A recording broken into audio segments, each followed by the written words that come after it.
सम्मानित आदरणीय बहन बिमला बाथम जी,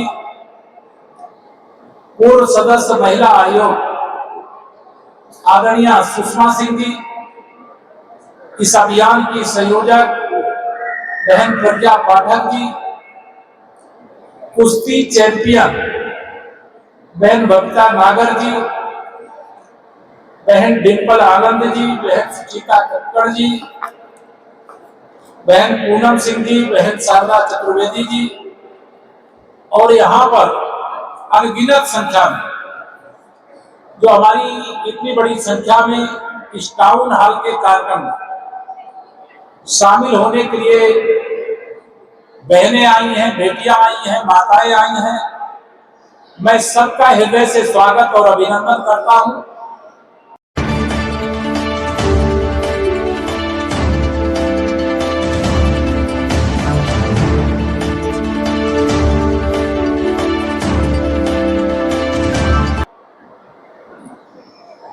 स्वतंत्र भारत के इतिहास में आज सबसे ऐतिहासिक दिन है। बहुत बड़ी संख्या में ऐसी भी हमारी मातृशक्ति है जो आज संसद में देश के माननीय प्रधानमंत्री जी का जो संबोधन चल रहा है, उस संबोधन को सुनने के लिए अपने अपने टेलीविजन को देख रहे हैं कि माननीय प्रधानमंत्री जी क्या बोल रहे हैं। मैं दो तीन बातें आप सबको बताऊंगा। पहला तो नारी शक्ति बंधन अधिनियम 2023 क्यों बना? क्योंकि आपने 2019 में कमर का बटन दबा करके माननीय नरेंद्र मोदी जी को भारत का प्रधानमंत्री बनाया, इसलिए नारी शक्ति बंधन अधिनियम 2023 बना। अब वह नारी शक्ति बंधन अधिनियम मूर्त रूप लेने जा रहा है। वह इसलिए लेने जा रहा है क्योंकि आपने 2024 में भी कमर का बटन दबा करके तीसरी बार माननीय नरेंद्र मोदी जी को भारत का प्रधानमंत्री बनाया। इसका श्रेय निश्चित तौर से अगर माननीय नरेंद्र मोदी जी को आपने प्रधानमंत्री नहीं बनाया होता, सरकार बनाने का तीसरी बार अवसर नहीं दिया होता, दूसरी बार अवसर नहीं दिया होता, वो नारी शक्ति बंधन अधिनियम नहीं बनता। तीसरी बार अगर मौका नहीं दिया होता तो आज, जैसे मैं उदाहरण के लिए उत्तर प्रदेश की बात करूं, अभी हमारे प्रदेश के अंदर लोकसभा की 80 सीटें हैं, लेकिन जब 2029 का लोकसभा चुनाव होगा तो इसकी संख्या 120 सांसदों की हो जाएगी। अब मुझे नहीं मालूम इसमें से कौन हमारी बहन, कौन हमारी दीदी उस समय लोकसभा की सम्मानित सांसद बन करके संसद के अंदर पहुंच करके नारी शक्ति की ओर से सवाल उठाएंगी, जवाब देंगी। कोई मंत्री बनेगा, कोई कुछ बनेगा।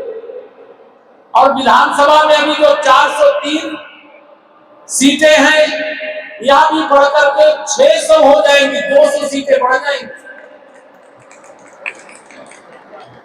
जब यह सीटें बढ़ जाएंगी तो उसमें प्रतिनिधित्व अगर 100 प्रत्याशी, उदाहरण के लिए मैं बता रहा हूं, अगर 100 कैंडिडेट लड़ाए जाएंगे तो आरक्षण के कारण से 35 माने 33 महिलाओं को लड़ाना तो कंपलसरी होगा ही, लेकिन जो बाकी बचेंगे 67, उसमें महिलाओं को लड़ने की रोक नहीं है। आज संसद के अंदर जब परसीमन को लेकर के 2029 से महिला आरक्षण को लागू करने को लेकर के बहस चल रही थी, तो चाहे सपा हो चाहे कांग्रेस हो, ये बहानेबाजी कर रहे थे। समाजवादी पार्टी के मुखिया श्री अखिलेश यादव ने तो यहां तक कहा कि ये जो महिलाओं का आरक्षण दिया जा रहा है, इसमें मुस्लिम महिलाओं का भी आरक्षण होना चाहिए। मैं श्री अखिलेश जी आपसे पूछना चाहता हूं इस टाउन हॉल के माध्यम से, आप उत्तर प्रदेश के प्रमुख राजनीतिक दल हो, आप मुस्लिम तुष्टीकरण का खेल खेल रहे हो ये हम जानते हैं, लेकिन आपने अपनी पार्टी की सरकार में जब आप 2012 से 2017 तक मुख्यमंत्री थे, जब आप 2014 से जब लोकसभा का चुनाव हुआ तब से आप प्रदेश अध्यक्ष थे, आपने कितनी महिलाओं को हिस्सेदारी दी, महिलाओं की सुरक्षा के लिए क्या किया, महिलाओं के उत्थान के लिए क्या किया, महिलाओं के विकास के लिए क्या किया, और सबसे बड़ी बात महिलाओं की सुरक्षा के लिए क्या किया। तो श्री अखिलेश यादव जी के इन सवालों के जवाब में बोलती बंद हो जाती। मैं आप सब लोगों से यह कहना चाह रहा हूं कि सशक्त नारी जब सशक्त होगी तो हमारा देश सशक्त होगा, हमारा समाज सशक्त होगा, हमारा परिवार सशक्त होगा। जब से माननीय नरेंद्र मोदी जी 2014 में आपने पहली बार देश की बागडोर सौंपने का काम किया, और मैं ये जानता हूं कि उत्तर प्रदेश में 2014 में 80 में से 73 सांसद जीते थे, जिसमें आपके सांसद जी आदरणीय डॉक्टर महेश शर्मा जी, और मैं भी प्रयागराज की फूलपुर लोकसभा से जीत करके संसद में गया था माननीय मोदी जी के नेतृत्व में जब सरकार बनी।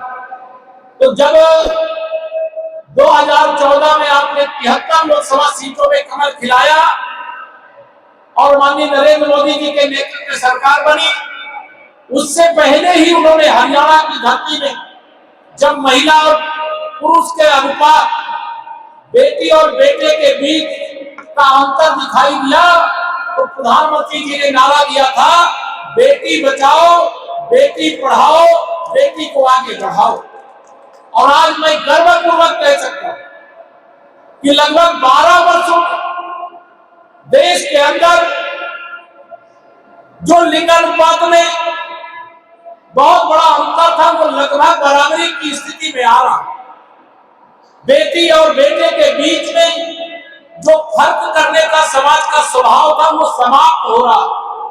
बेटियां भी किसी भी मोर्चे पर पीछे नहीं है, यहां तक कि अगर देश के लिए लड़ने की बात आती है तो भारत की सेना का हिस्सा बनकर के दुश्मन के छक्के छुड़ाने का काम हमारी ही बेटियां, हमारी ही बहादुर बेटियां यह करने का काम करती है।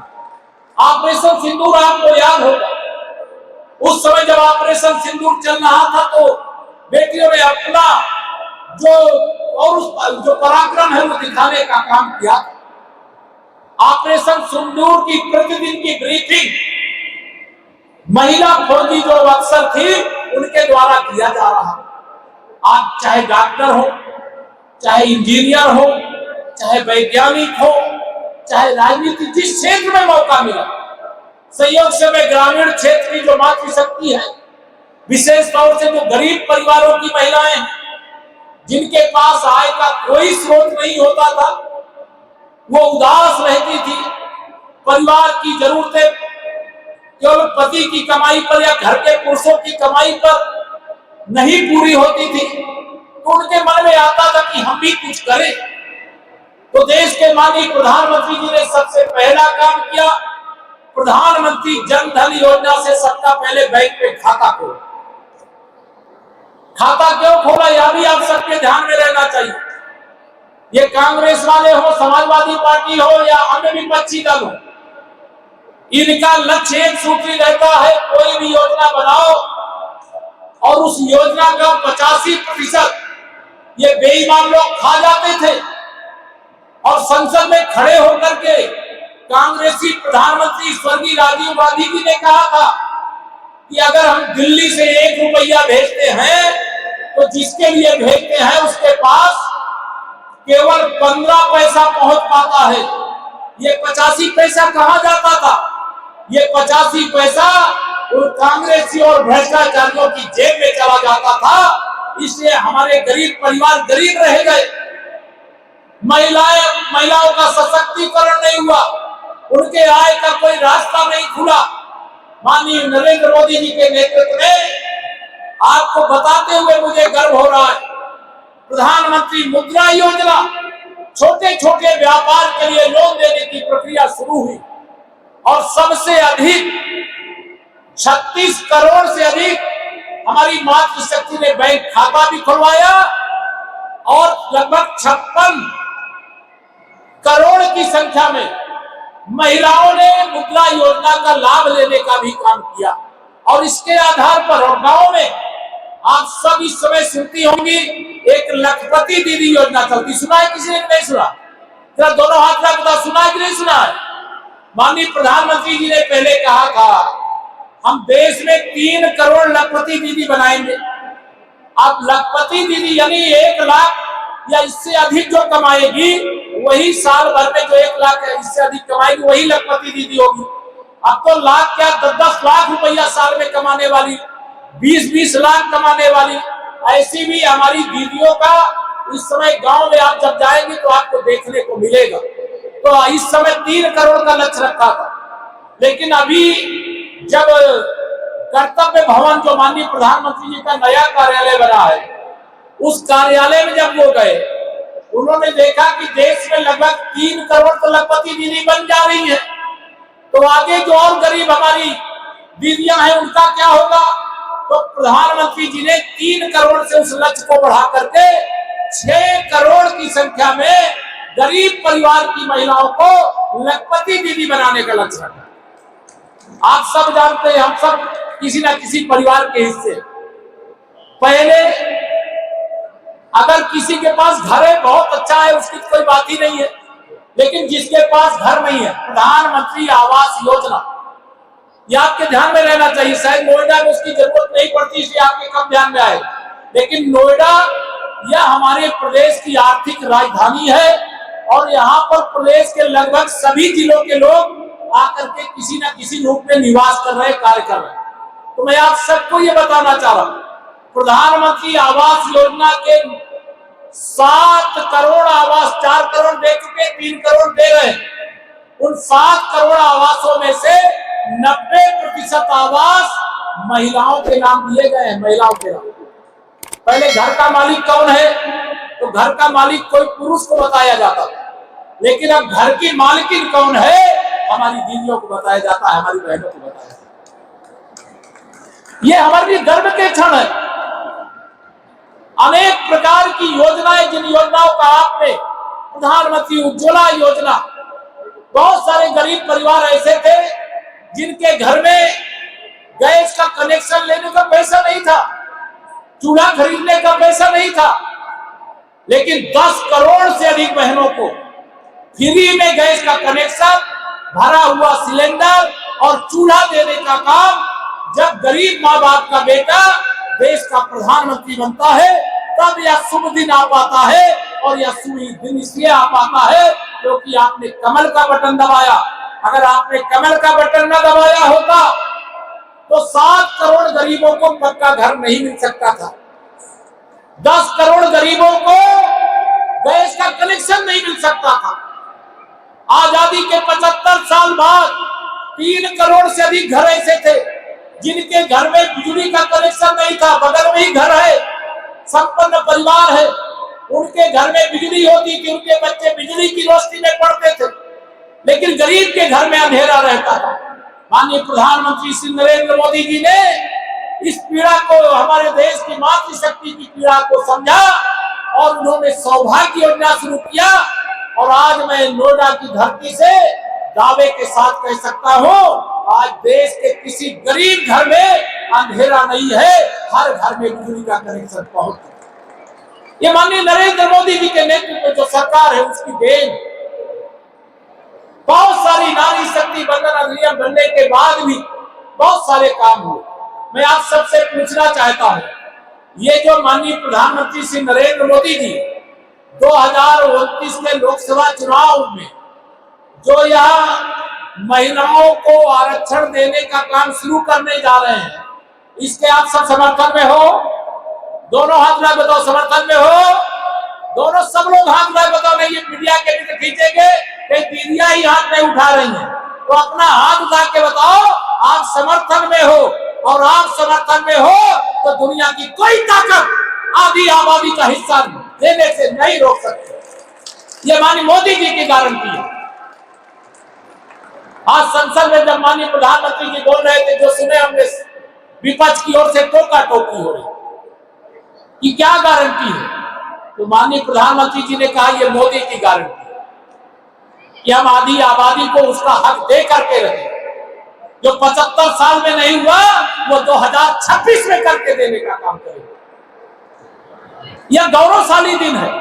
आज के दिन को इतिहास में याद रखा जाएगा और मेरा भी विश्वास है, माननीय प्रधानमंत्री जी का भी विश्वास है और देशवासियों का भी विश्वास है कि जब आपको देश और प्रदेश चलाने का मौका मिलेगा, देश प्रदेश को चलाने में जो संपूर्ण हिस्सेदारी होती है उसको मौका मिलेगा, तो आप बेहतर करके देने का काम करेंगी। यह मैं आपके सामने दावे के साथ कह सकता हूं, क्योंकि जितना भी काम, जो भी काम गांव की गरीब से गरीब परिवार की महिलाओं को जब कोई काम दिया गया तो देने से पहले लोगों को लगता था ये काम ये कैसे करेंगे, लेकिन जो अनपढ़ दीदियां थी उन लोगों ने भी अपने परिवार का कारोबार शुरू करके उसको भी इतना बेहतरीन ढंग से करके दिखाया कि उसमें से हजारों की संख्या में नहीं, लाखों की संख्या में नहीं, 3 करोड़ की संख्या ऐसी हो गई है जो लखपति दीदी बन करके आज अपने परिवार को आगे बढ़ाने का काम कर रही है। और जो गांव के अंदर जिनका संपर्क को पता करिएगा, आज गांव के जिस घर से हमारी लखपति दीदी है, उस घर की लखपति दीदी के नाम से ही गांव में उस परिवार की पहचान होती है। ये कौन है? अरे जो हमारी बैंक सखी है, बीसी सखी है, जो विद्युत सखी है, जो बिजली का बिल जमा कराने आती है, ये उनके पिता हैं, ये उनके पति हैं, ये इनके पुत्र हैं। या कहकर के उस परिवार की पहचान उस बेटी से होती है, उस दीदी से होती है। वे गरीब परिवार की थी, आज उन्हें अवसर मिला तो उन्होंने डंका बजा दिया, भारत का नाम ऊंचा करने का काम कर दिया। आप सबको इस दिशा में आगे बढ़ना, आप सबने देखा यह सही है। आपको आगे बढ़ने का मौका मिलता तो क्या कोई आगे बढ़ने से आपको रोक पाता क्या? आप बताइए। यहाँ अभी दिल्ली प्रदेश देश की राजधानी, विधानसभा के चुनाव में 26 साल बाद भारतीय जनता पार्टी का कमल खिला। वहां हमारी बहन रेखा गुप्ता जी मुख्यमंत्री बनी। आप बताओ वो अरविंद केजरीवाल से अच्छी मुख्यमंत्री है कि खराब मुख्यमंत्री है?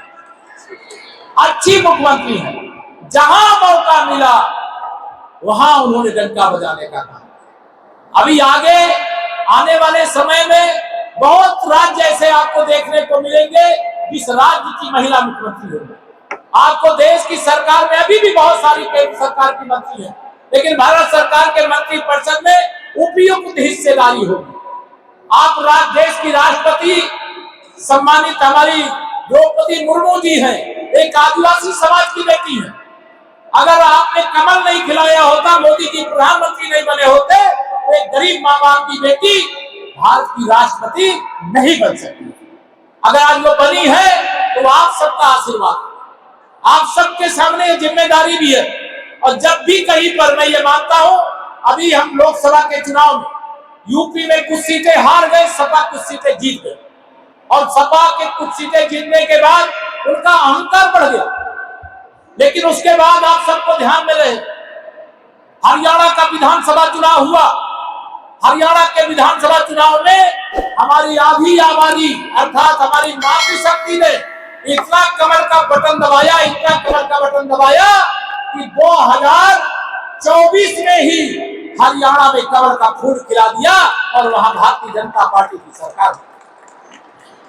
महाराष्ट्र के अंदर आप सब जानती हैं 24 के लोकसभा चुनाव के बाद वहां पर भी चुनाव हुआ।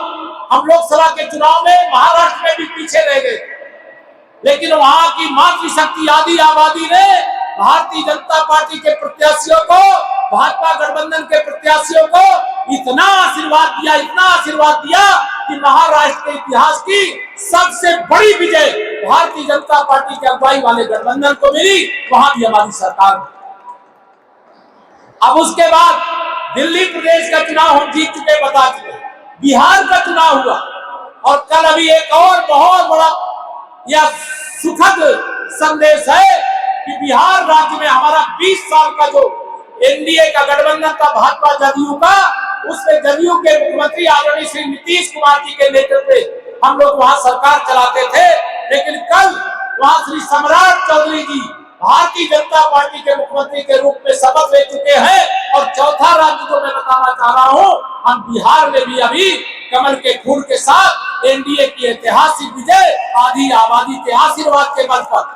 विपक्षी बड़ा विरोध करते थे कि जीविका दीदियों को, वहां जीविका दीदी कहा जाता है समूह की दीदियों, उनको 10-10 हजार रुपया रोजगार के लिए क्यों दिया गया? अगर महिला को रोजगार के लिए मुख्यमंत्री महिला रोजगार योजना से पैसा दे दिया जाएगा तो ये कांग्रेसी हो, सपाई हो, वहां आरजेडी वाले के विरोध करेंगे।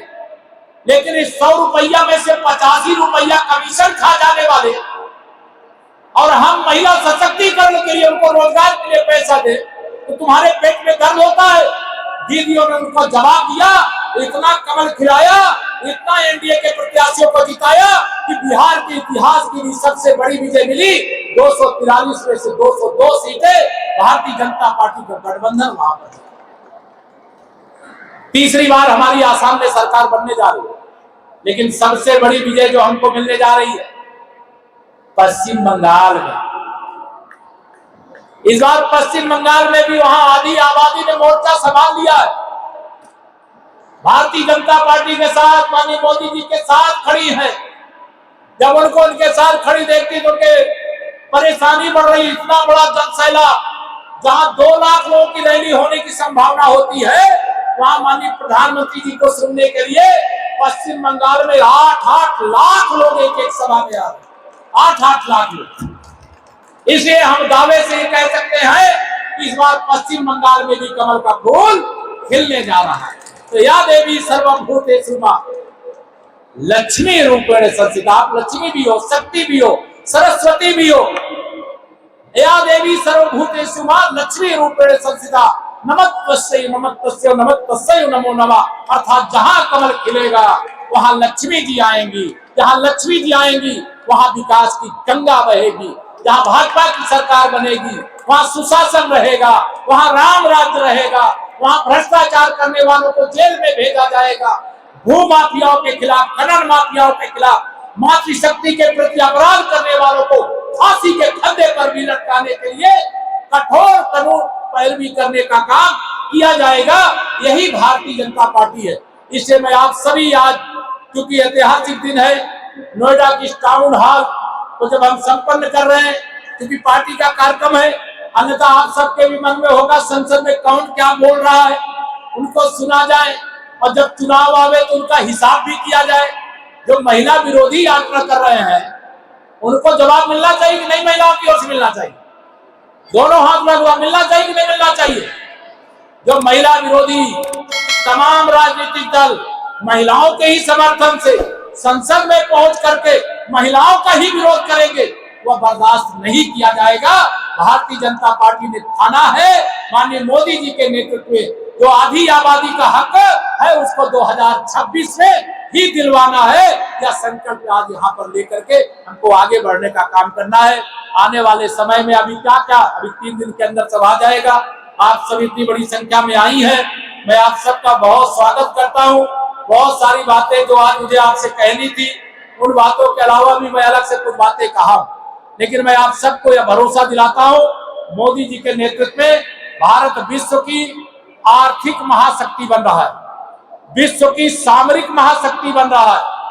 और विश्व की आप देख रहे हैं, अभी बीच में जब ईरान का, इजराइल का, अमेरिका का युद्ध हुआ, श्री राहुल गांधी और श्री अखिलेश यादव इन सब ने एक दुष्प्रचार किया, डीजल पेट्रोल गैस की संकट का दुष्प्रचार किया।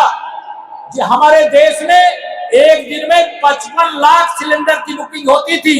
इन लोगों के दुष्प्रचार के कारण वैश्विक संकट के समय 85 लाख एक दिन में लोगों ने सिलेंडर बुकिंग कराने का प्रयास इसलिए किया कि इन्होंने दुष्प्रचार किया। लेकिन आप सब जानते हैं, मोदी जी के नेतृत्व में देश में भारतीय जनता पार्टी की सरकार ने इस युद्ध के बीच में भी तिरंगा लहराते हुए भारत के जहाज तेल लेकर के, गैस लेकर के भारत पहुंच करके इनके मुंह पर करारा तमाचा लगाने का काम किया जो दुष्प्रचार कर रहे थे। कोई गैस का संकट है क्या? मेरी दीदियों बताओ, है संकट क्या कहीं? कोई संकट नहीं, लेकिन दुष्प्रचार मोदी जी को बर्दाश्त नहीं कर पा रहे। गरीब का पक्ष लेने वाले, महिलाओं का पक्ष लेने वाले, अन्नदाताओं का पक्ष लेने वाले, युवाओं का पक्ष लेने वाले माननीय मोदी जी आपको क्यों नहीं स्वीकार है? आप चाहे तो बांटो और राज्य करो। आप दूसरे के हक को अपना हक समझते हो। अगर आधी आबादी को 33% हिस्सा दिया जा रहा है, उनको तो 50% का अधिकार है, लेकिन 33% दिया जा रहा है, उसका भी अगर विरोध करोगे, ब्याज के साथ आने वाले चुनाव में हमारी दीदियां तुमसे हिसाब करेगी। या मैं इस मंच के माध्यम से कहना चाहता हूं। और टाउन हॉल की इस कार्यक्रम में कम समय की सूचना में आप सबकी इतनी बड़ी उपस्थिति यह बताती है कि मातृशक्ति हमारी, जो महिलाओं के लिए लोकसभा विधानसभा में आरक्षण को लेकर के 3 दिन का विशेष सत्र लोकसभा और राज्यसभा का बुलाया गया है, उसको लेकर के आप जागरूक हो, सजग हो और अपनी हिस्सेदारी चाहती हो कि नहीं चाहती हो? अपनी हिस्सेदारी चाहती हो। और आप जो हिस्सेदारी चाहती हो, भारतीय जनता पार्टी की सरकार माननीय प्रधानमंत्री मोदी जी के नेतृत्व में आपको देने की शपथ ले चुकी है। अब दुनिया की कोई ताकत रोक नहीं सकती है। या विश्वास दिलाते हुए दूंगा अपनी वाणी को विराम। बोलिए जय श्री राम, जय श्री राम। भारत माता की, दोनों हाथ आज बोलिए, भारत माता की, भारत माता की। सशक्त नारी, सशक्त नारी।